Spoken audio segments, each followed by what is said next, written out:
Very good morning मेरे सभी भाई बहनों को जो हमारे इस प्यारे चैनल संधू बैकपैकर के साथ जुड़े हुए हैं। लाइक शेयर सब्सक्राइब करते रहते हैं, अच्छे अच्छे प्यारे प्यारे कमेंट और मोटिवेशन मुझे देते रहते हैं ताकि मैं और आने वाले वक्त में वीडियोस लेके आता रहूं। तो आज हम पर्टिकुलर क्रोएशिया के बारे में ही बात करने वाले हैं कि क्रोएशिया में आपका जो माइंडसेट है क्या बना हुआ है। क्रोएशिया के रिलेटेड एज अ शेनिंगन में आने के बाद आपका माइंडसेट क्या बना हुआ है, क्रोएशिया को आप कैसे सोच रहे हो। अगर आप मान लो कि आप आज प्रिपेयर कर रहे हो कि यार मैं क्रोएशिया के लिए फाइल लगाने जा रहा हूँ, क्रोएशिया के लिए मैंने पीसीसी रेडी करवा लिया, मेरी फाइल रेडी है, पासपोर्ट फोटो एजुकेशन पीसीसी या पोस्टल में रेडी कर लिया, मैं क्रोएशिया के लिए वर्क परमिट अप्लाई करने जा रहा हूँ। और उसमें क्या होता है कि मेरे पास जितने भी बंदे आते हैं 90% सभी के सभी फ्रेशर हैं।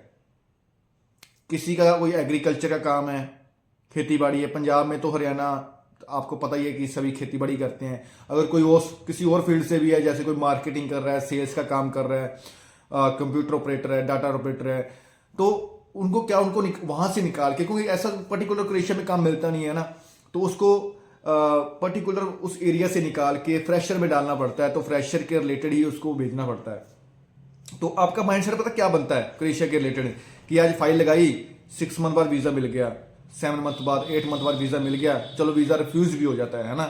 तो ये तो किसी भी कंट्री, मैं तो सभी को समझाता रहता हूँ भाई, कोई भी ऐसा एजेंट कोई भी आपको बोल रहा है कि 100% वीजा मैं लेके दूंगा किसी भी कंट्री का, भाई भूल जाओ, वो झूठ बोल रहा है, उसके पास जाने का कोई फायदा भी नहीं है। अगर कोई सच बोल रहा है ना, उसके पास जाने का फायदा है। अगर कोई 100% बोल रहा है वीजा मिलेगा, तो कोई सबसे बड़ा झूठा बंदा वो है। तो सभी के सभी 90% फ्रेशर आते हैं। तो फिर क्या होता है कि जब वो पहले दिन से फाइलिंग शुरू करते हैं, 6 से 8 महीने में उसका वीजा चलो मिल जाता है, 9 मंथ भी लगता है, 10 मंथ भी लग जाते हैं वीजा मिलने तक, क्योंकि कई लोगों की फाइल स्टक हो जाती है। जैसे जैगरेब में फाइल सभी लोगों की फंस गई है। अब जैगरेब में कोई फाइल तो है नहीं, जैगरेब से फाइलें विड्रॉल करके कहीं और लगानी पड़ रही है। और एक बंदे की बात नहीं कर रहा, ये बहुत लाखों लोगों की फाइलें जैगरेब में फंस गई है। ठीक है, अच्छी अच्छी कंपनी, बहुत ही अच्छी कंपनीज जिनकी फाइलें वहां से निकल नहीं पा रही। तो उसके रिलेटेड मैं आपका आज माइंडसेट क्लियर करने वाला हूं।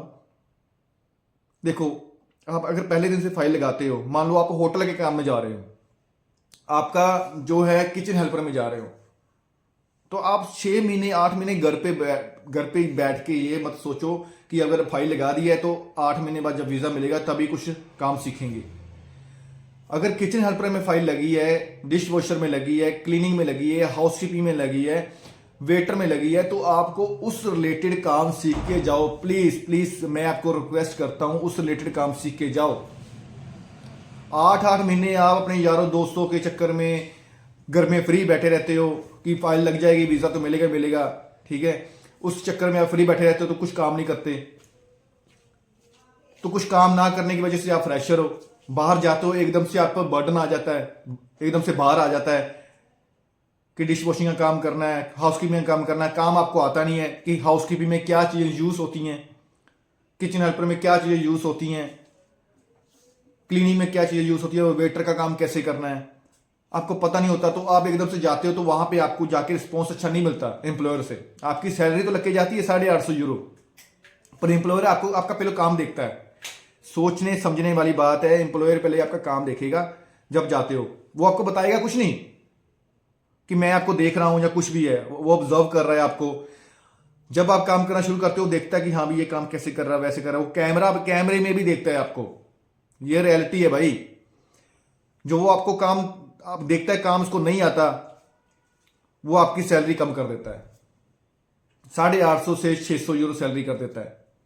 फिर आप अपने एजेंट को कॉल लगाते हो, यार जिसने मेरे 600 यूरो सैलरी दिया, काम ऐसे पूरा लिया। भाई जब काम ही नहीं आएगा तो सैलरी कौन देगा। मान लो आप शॉपकीपर हो, आप सोचो ना, मान लो आप मालिक हो अपनी दुकान के, आप एक ऐसे बंदे को रख रहे हो जिसको काम ही नहीं आता, और सैलरी भी वो 10,000 मांग रहा है, तो आप दे दोगे? आप मालिक अपनी दुकान के बन के देखो, वो 10,000 सैलरी दे दोगे? अगर उसको काम ही नहीं आता तो, अगर उसको काम नहीं आता तो उसको आप 5,000 दोगे। मैं लिख के देता हूं। इसलिए बोलता हूं भाई साहब, प्लीज रिक्वेस्ट है, अगर कोई होटल के काम में जा रहा है वो काम सीख के जाए, नहीं तो बस स्टैंड बहुत है क्रोएशिया में बस स्टैंड बहुत हैं, लोग बस स्टैंड पे सो रहे हैं जिनको काम नहीं आता, जाती वो इंटरव्यू ले लेते हैं। अगर कोई बाइक राइडर के काम में जा रहा है तो सीधी सी बात बोलता हूं, बाइक राइडर में कमीशन बेस्ड काम है, ठीक है, कमीशन बेस्ड काम मिलता है बाइक राइडर में। 2000 का काम करोगे 1000 यूरो बचेगा, या 800 भी बच सकता है 2000 का काम करने पे। मेहनत लगती है भाई। आप पता क्या सोच के जाते हो, जाते ही हम अच्छा काम मिल जाएगा, अच्छी हम अपने घर वालों को लाखों लाखों रुपए भेजना शुरू कर देंगे, गाड़ियां ले लेंगे, ये कर लेंगे, वो करेंगे। आपका माइंडसेट ये बना हुआ भाई, आपका माइंडसेट बहुत बड़ा बना हुआ है कि जाते ही क्रोएशिया में एंटर हो जाएंगे, पैसा पैसा पैसा ही हो जाएगा। समझती नहीं यार। मेरे कुछ भी बंदे 10-15 दिन पहले गए हैं, अकोमोडेशन अच्छा नहीं है, ये अच्छा नहीं है, वो अच्छा नहीं है। जाते ही यार, जाते ही कैसा कुछ मिलेगा भाई? जाते जाते सब कुछ मिल जाएगा आपको? मेहनत करोगे सब कुछ तभी मिलेगा ना।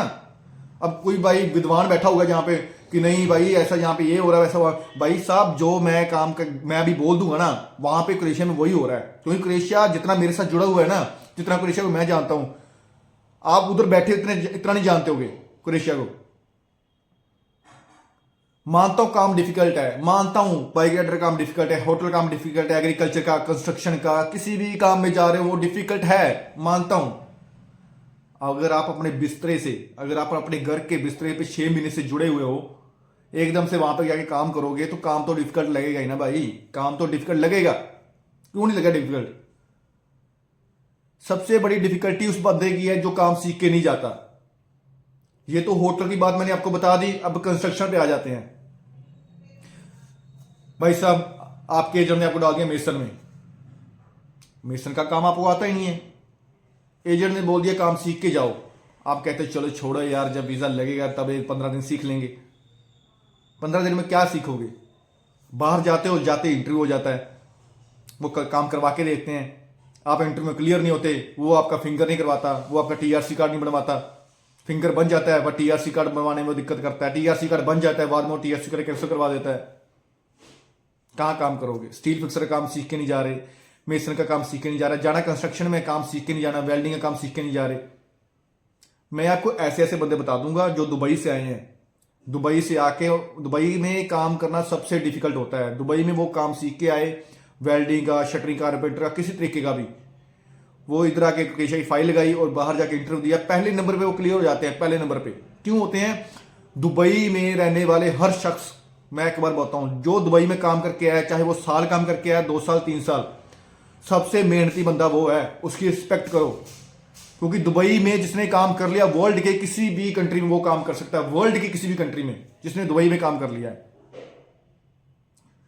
उसको जाती अच्छी सैलरी मिल जाती है, अच्छा काम मिल जाता है। फिर आपको बोलते हो, आप इंडिया से जाते हो, इंडिया से जाते ही आपको अच्छा काम नहीं मिलता, आप उसके, मान लो वो वेल्डर में गया, आप भी वेल्डर में हो, वो दुबई से काम सीख के, आप यहाँ पे फ्रेशर हो, ठीक है, चलो आप यहाँ पे दुबई इंडिया में काम करते हो, ठीक है, थोड़ा बहुत काम करते हो, वो दुबई का काम सीख के, आप बोलते हो कि भाई उसको तो 1000 यूरो सैलरी मिल रही है, मेरे को 600 मिल रही है, कैसे चलेगा?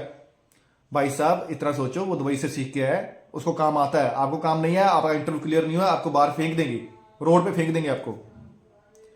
कम से कम मैं जितने भी लोगों को डिफिकल्टी आ रही है ना, जितने भी लोगों को डिफिकल्टी आ रही है, उसमें से 100 में से 70% लोग फ्रेशर हैं जिनने काम सीख के नहीं गए और वहां पे जाके वो बोल रहे हैं कि मेरे को काम नहीं मिल रहा, ऐसा हो गया, वैसा हो गया, एजेंट ने मेरे साथ फ्रॉड किया, ऐसा किया। फ्रॉड की बात नहीं है, मेरा आप पुराना से पुराना वीडियो देख लो, 2023 से अगस्त का वीडियो देख लो, मैं बोलता आ रहा हूं भाई साहब काम सीख के जाओ, काम सीख के जाओ, काम सीख के जाओ।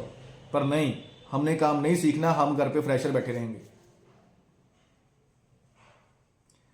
कंस्ट्रक्शन का काम सीखना बहुत ही, होटल का काम फिर भी आसान है सीखना, कंस्ट्रक्शन का काम सीखना बहुत ही डिफिकल्ट है। उसके बाद एग्रीकल्चर में आ जाओ, एग्रीकल्चर में खेती बाड़ी करनी पड़ेगी, ट्रैक्टर चलाना पड़ेगा, उनकी गाड़ियां चलानी पड़ेगी, ठीक है, सब्जी जो भी उनको, शिमला मिर्च हो गया, बंद गोभी होगी, ब्रोकली होगी, ऐसी ऐसी वो सब्जियां उगाते हैं, आपको उनका सीखना पड़ेगा। सीड्स क्या डालने हैं, स्प्रे कौन सी डालनी है, सब कुछ आपको नॉलेज होनी चाहिए। जो खेती बाड़ी में जुड़े उनको तो पता ही है, जो नहीं जुड़े वो उनको डिफिकल्ट है। मैं एक बार बोलता हूँ भाई, जो फ्रेशर जाएगा ना, 850 यूरो सैलरी ऑफ लेटर में आएगी, 600 मिलेगी। जिसको काम नहीं आएगा 600 यूरो सैलरी मिलेगी। अगर आपका मालिक अच्छा है, अगर वो थोड़ा सा बुरा है ना, वो आपको फिंगर भी नहीं करवाने देगा, पहले इंटरव्यू लेगा फिर फिंगर करेगा, इंटरव्यू में क्लियर हो गया फिंगर होगी। एग्रीकल्चर काम सीखना बहुत जरूरी है। बाइक राइडर का मैंने आपको बता दिया, कंस्ट्रक्शन का बता दिया, होटल का बता दिया। यही चीज का माइंडसेट बना के जाओ। ऐसा मत माइंडसेट बना के जाओ कि ऑस्ट्रेलिया, यूके, कनाडा, अमेरिका ऐसी कंट्री है कि जाते जाते 3-3, 4-4, 5-5 लाख रुपया आप मंथली घर पे भेज सकते हो। हाँ, जो भाई, एक खास तौर पे बात करता हूँ, जो भाई लोन लेके जा रहा है, कहता है कि भाई मेरे पास तो पैसा नहीं है, मैं लोन लेके जाना है बैंक से, 4-5 लाख का लोन लेके जाऊंगा, प्लीज मेरे को जाते ही एक अच्छे काम पे लगवा दो जिससे मैं अपना लोन पूरा कर सकूं। मैं एक बार बोलता हूँ भाई साहब, 1 साल भूल जाओ, 1 साल भूल जाओ, पूरा 1 साल भूल जाओ सेटिंग होने में। 1 साल लग जाएगा पूरा पूरा क्रोएशिया में सेटिंग होने में। अगर चतुर और चालाक हो ना तो 6 महीने मान लो। जाते ही कोई अपना लोन पूरा नहीं कर देगा, जाते ही आप लाखों हजारों पैसे नहीं भेजने शुरू कर दोगे। पहले आप अपनी सेटिंग करोगे वहां पे जाके, 6 मंथ तो आपको अपनी सेटिंग में लग जाएंगे। 6 मंथ के बाद ही आप अपना कोई अच्छा काम शुरू कर पाओगे। तो आप सभी से ये निवेदन है, मैं आपको बार बार बोलता हूं, काम सीख के जाओ, प्लीज काम सीख के जाओ, ताकि आपको वहां पे अच्छा काम मिल सके, इंटरव्यू क्लियर कर सको, अच्छी सैलरी मिल सके। अगर आपको वहां पे 600 यूरो भी सैलरी मिल रही है, सेटिंग हो रही है आपको, तो आपको बुरा नहीं मानना चाहिए। आपको लंबा चलना चाहिए, कि सोचना चाहिए कि यार अगर उनको 600 मिल रहा है, कल को 700 भी होगा, कल को 800 भी होगा, कल को 1000 भी होगा, कल को सारी सेटिंग हो जाएगी, अच्छा काम मिल जाएगा। और जिनके पास अभी टीआरसी कार्ड एक्सपायर हो चुका है, वो उनका क्रोएशिया में टीआरसी कार्ड नहीं बन पा रहा, बहुत प्रयास कर चुके हैं। एक बार बोलता हूं भाई, अपनी सेटिंग से टैक्सी करवाओ, इटली भाग जाओ। मैं सही बताऊं, टैक्सी कराओ, इटली भाग जाओ, नहीं तो कंट्री आउट मिल जाएगा, डिपोर्ट होना पड़ेगा। सीधी बात बोलता हूं, टैक्सी वाले ढूंढ लो, पंजाबी टैक्सी वाले बहुत है, वो आराम से आपको इटली के बॉर्डर में पहुंचा देंगे। 500-600 यूरो एक बंदे का लेते हैं वो, ठीक है।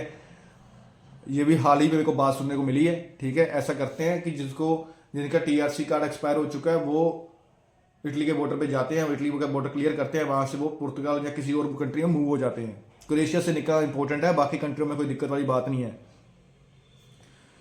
और ज़ैग्रेब में मैं बार बार बोलता हूँ, ज़ैग्रेब में जिन बंदों के वर्क परमिट फंसे हुए हैं, लाखों लोग हैं जिनके वर्क परमिट फंसे हुए हैं, जिनके ज़ैग्रेब में अप्लाई है, उनको रीअप्लाई करना चाहिए। अब बहुत देर हो चुकी है, उनको रीअप्लाई कर देना चाहिए। यही अगर रीअप्लाई करोगे तो आपका स्प्लिट पूला में, किसी और जगह पर, जेका में, किसी और जगह पे आपका वर्क परमिट जल्दी आ जाएगा, आप अप्लाई कर सकते हो। और किसी भाई का रिजेक्शन आ रहा है, वर्क परमिट सही है, रिजेक्शन आ रहा है, तो वो रीअप्लाई कर ले। देखो, कोई भी कंट्री 100% वीज़ा नहीं देती। रीअप्लाई करोगे, आपका वीज़ा के चांसेस बढ़ जाएंगे। अगर किसी का फेक वर्क परमिट लगा है, किसी का फेक वर्क परमिट के कारण उसका वीज़ा रिफ्यूज हुआ है, उसको पहले क्या करना है, मान लो ज़ैग्रेब से फेक वर्क परमिट मिला आपको, आपके एजेंट ने आपको फेक दिया वर्क परमिट, तो आपको क्या करना है, आपका वो सेक्शन लग जाता है। अगर आपको इलीगल काम करते हो तो सेक्शन लगा के भेज देते हैं आपके लेटर पे, ठीक है। वो सेक्शन को कैसे क्लियर कर सकते हैं, वो आप उनको एक मेल डाल सकते हैं। मेल कैसे डालनी है, आप अपना पासपोर्ट का फ्रंट एंड बैक, अपना वर्क परमिट, ठीक है, और आपकी रिफ्यूजल लेटर, और उनको इंग्लिश में लिखना है कि सर मेरे साथ ऐसा धोखा हुआ है इंडिया में, प्लीज इस सेक्शन को हटाएं, मैं रीअप्लाई कर सकूं वर्क परमिट, ठीक है। मेरे साथ इंडिया में मेरे एजेंट ने धोखा किया है, मेरी हेल्प कीजिए सर। आपको उनको रिक्वेस्ट करना पड़ेगा, ताकि वो आपकी जो सेक्शन आप पे लगा हुआ है, चार्जेस आप पे लगे हुए हैं इलीगल के, वो हट सके। और इसके बारे में कोई भी डाउट है, कोई भी चीज़ है, मेरे को क्लियर कर सकते हो, मैं आपको बता सकता हूँ उसके बारे में एक अच्छे तौर पे। तो कोई और डाउट है क्लियर करने के लिए मेरे को व्हाट्सएप पे मैसेज कर सकते हैं, कॉल कर सकते हैं, मैं आपको हर एक डाउट क्लियर कर दूंगा।